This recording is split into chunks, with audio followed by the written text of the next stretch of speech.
That Halloween was one I'll never forget. A few years back, I had just moved to a new city for work.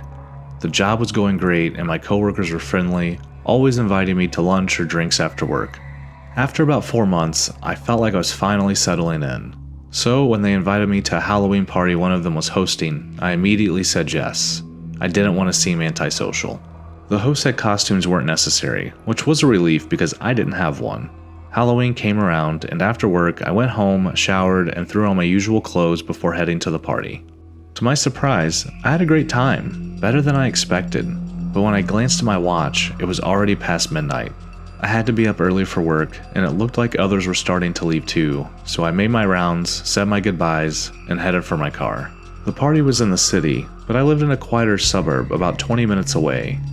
One of the roads home was a long, forested stretch that always felt more like the middle of nowhere than a suburb. A few minutes into the drive, something caught my eye. A girl, standing on the side of the road. She was young, dressed in a pale blue dress, and looked out of place given how late it was. I stopped and rolled my window down. I asked her if she was okay. I was a little unnerved by how still she was being. She nodded slowly and said that she was just trying to get home. I asked where she lived, and she mentioned an address that was just across from my neighborhood. I couldn't leave her out there, so I offered her a ride. She nodded again, and then got in without another word. The silence was thick as we drove, and I tried to make small talk to ease the tension. I asked her what her name was. She quietly responded Susan. When she spoke, she never looked at me, just kept staring straight, keeping her eyes on the road. I introduced myself and tried to figure out where she had come from. Her dress looked old-fashioned, like something from another time. I asked if she'd been to a Halloween party, and she said no, that she was walking home from school. That threw me off. School? At this hour? I asked her where her parents were. She said that they were waiting for her at home. Again, her tone was flat and emotionless. It didn't make any sense, but before I could ask anything else, we had arrived at the street she'd mentioned. I slowed down, scanning the old mailboxes until I saw the number she'd given me. The house was ancient, practically crumbling. It looked abandoned. I asked her if this was her house. She nodded, and for the first time since getting in the car, turned to look at me. She thanked me softly before getting out and walking towards the house. I watched her as she approached the door, waiting to make sure she made it inside safely. But then my phone buzzed, and I glanced down at my screen. It was Cody from work, checking to see if I got home safely. I quickly typed out a reply, telling him that I had a slight detour as I found a girl on the side of the road and had just dropped her off at her house. When I looked back up from my phone, she was gone. I blinked, thinking that she must have gone inside without me noticing. After a moment, I shrugged it off, I did a U-turn, and headed home. The next day at work, Cody came over to my desk laughing about how wild the party had been. A few others joined in, and soon enough, the topic turned to the girl I'd taken home. I started telling them how strange the situation had been, how she said her parents were waiting for her but wore this outdated dress. Everyone went silent, staring at me like I had 3 heads. Then, Coasty burst out laughing. He started saying that I'd almost got him. I just stared at him, confused. I asked him what he was talking about. He responded saying that it was just like their local ghost legend. I shook my head, completely lost. Cody's smile faltered, and he exchanged a glance with the others before continuing. He then told me there was an urban legend where a girl named Susan was on her way home from school. As she was walking on the side of the road, someone had hit her and then drove away. Cody continued by saying the legend says that now the girl walks on the side of the road, waiting for someone to pick her up and take her home. The blood drained from my face. I told him to stop messing with me, but I could tell Cody was actually being serious now.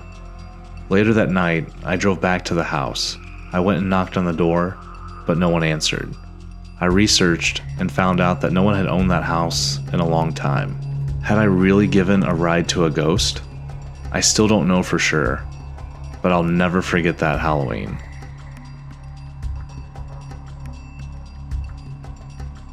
It was Halloween night, 2019.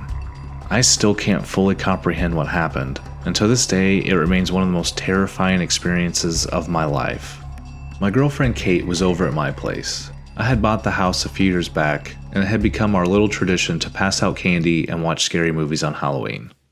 It started out just like any other Halloween. Kids dressed up, shouting trick or treat, running off with their candy.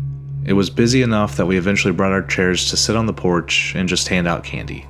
By around 9:30, the trick-or-treaters had thinned out and we hadn't had any more kids come by for about 20 minutes.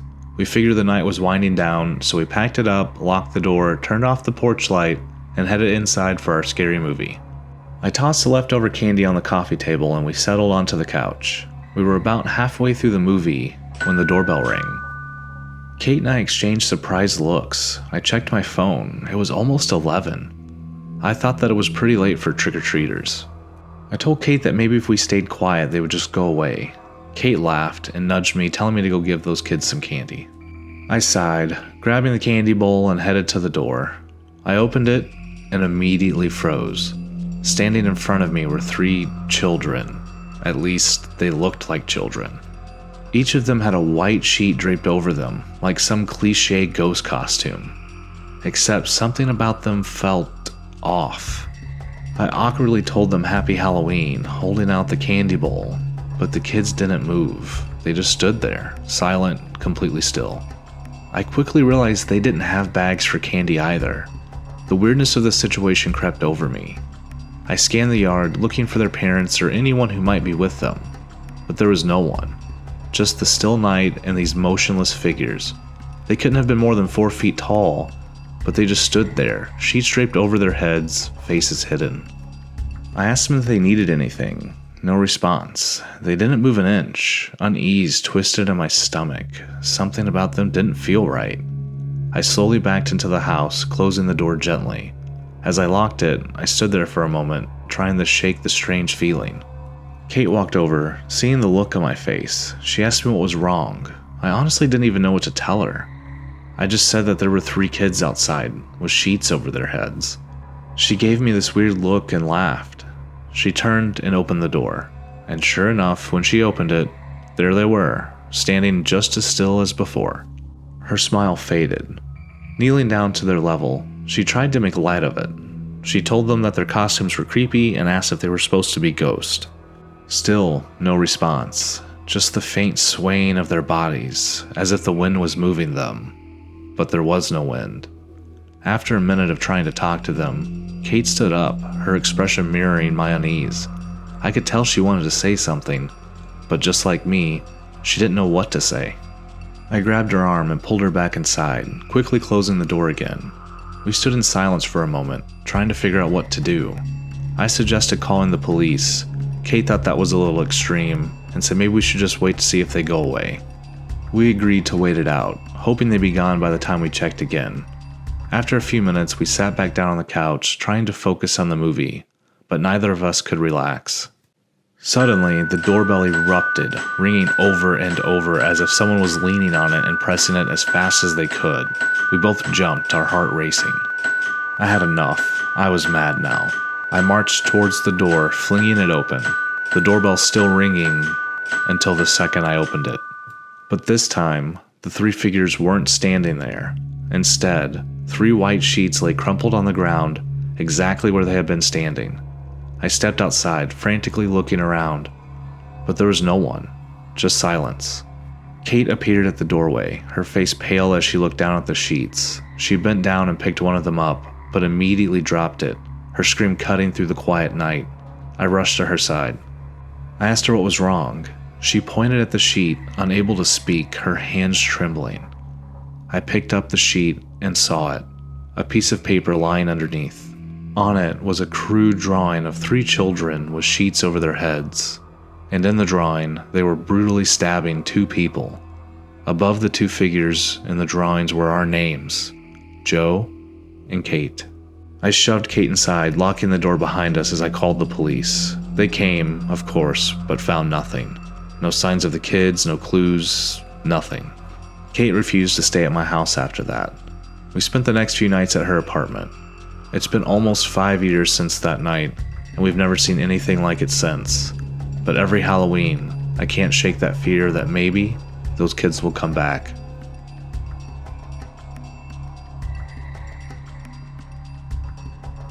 Halloween has always been my favorite holiday.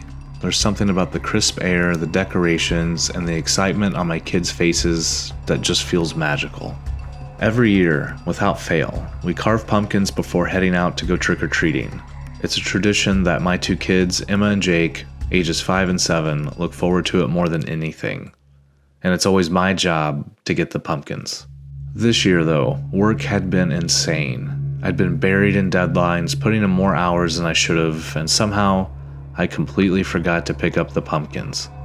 By the time Halloween Day rolled around, I realized I completely dropped the ball. After work, I rushed from store to store, but everywhere I went, the pumpkins left were either rotten or not fit for carving. Panic started setting in as I sat in my car trying to figure out what to do. I didn't want to let my kids down. I could already picture their disappointed faces as I came home empty-handed. Desperate, I pulled out my phone and scrolled through social media, searching for any local farms or stores that might still have pumpkins. And that's when I stumbled across an old post in our town's Facebook group. It was from a few years back, advertising a small farm about 30 minutes outside of town that sold pumpkins. I figured it was a long shot, but I was out of options. I plugged the address into my GPS and set off. As I drove, I noticed the roads were becoming less familiar. This place was far outside the usual spots I'd go. Finally, after half an hour, I arrived. There was no sign, just a gate blocking off a large open field full of pumpkins, hundreds of them, untouched. I pulled up to the gate and got out of the car. There didn't seem to be anyone around, but the pumpkins were right there, waiting. I glanced towards the farmhouse in the distance, but there were no lights on, no cars in the driveway. For a moment, I hesitated. I wasn't one for stealing, but I was desperate, and I figured I could leave some money behind. I looked around one last time, then hopped the gate and walked into the pumpkin patch. It felt wrong, but I convinced myself it was harmless. I picked out 2 perfect pumpkins and quickly made my way back to the car. As I tossed them into the back seat, I gave the farmhouse another glance. That's when I saw someone standing on the porch. A figure, a man, stood there, still as a statue, staring directly at me. My heart sank. Maybe it was the farmer, or maybe I just gotten myself into a situation I didn't want to be in. Either way, I felt guilty. I couldn't just drive off with the pumpkins. I needed to make this right. So I jumped the gate again and started walking towards the house. As I got closer, the figure was gone. I looked around, confused, but there was no sign of him. Still, I was committed. I climbed the steps to the porch and knocked on the door. For a moment, nothing. Then, slowly, the door creaked open, revealing an old man, his face worn with age and shadowed by the dim light inside. He didn't say a word, just stood there, staring at me with dark, glassy eyes.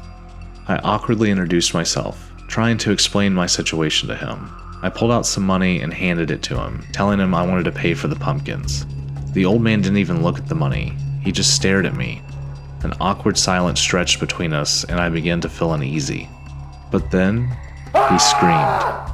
It was a sound I'd never heard before, like something from a nightmare. His face twisted with rage, his eyes wide and wild. The scream pierced through the air, chilling me to my core. I stumbled back, muttering an apology, but the old man's scream didn't stop. As I turned to leave, I heard the door slam behind me. I looked back and froze. The old man was standing at the edge of the porch, clutching a large butcher knife in his hand. His eyes locked onto mine, and without warning, he let out another inhuman scream and charged towards me. I didn't think. I just ran. My legs pumped faster than it ever had before. I sprinted for the gate, hearing his footsteps pounding behind me. My heart was racing, my breath shallow. Somehow, I made it over the gate and into my car, slamming the door shut just as he reached the fence. I glanced in the rearview mirror as I sped away, and there he was, standing by the fence, butcher knife raised in the air, his eyes still locked onto me. Later, I found out the old man who owned the farm hadn't been seen in years. I made it home that night, pumpkins intact, but every time I look at them, I remember that scream, that knife, and that look in that old man's eyes. Let's just say, I won't be waiting until the last minute to buy pumpkins ever again.